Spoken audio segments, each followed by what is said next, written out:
the gospel and his kingdom. When Jesus is served and when Jesus is serving, that's how you get church. Because we are united by our actions, not just our creed, but also our action.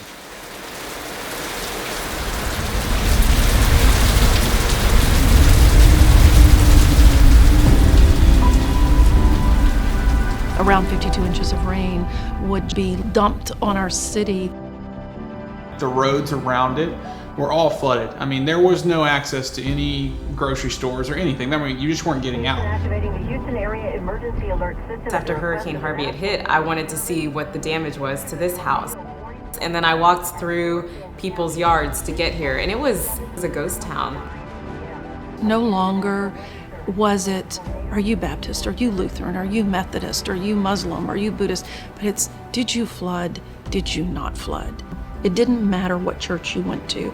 It didn't matter to anybody. What mattered is that we were being the presence of Christ to one another. So everything else was covered in water into the street. All the way down here was just a lake.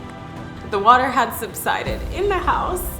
Here, that's where the water line had settled. Their fridge had turned over and it just floated up from the water.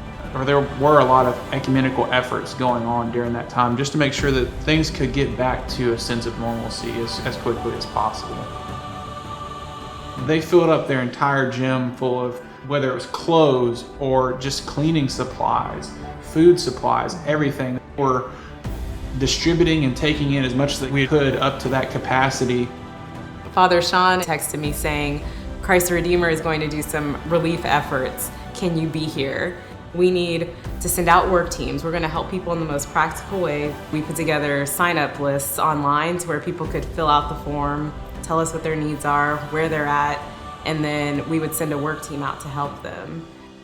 And so it was very heartwarming to see people band together of all denominations to help lend a hand to their neighbors here in this area of Houston, especially in the northwest side.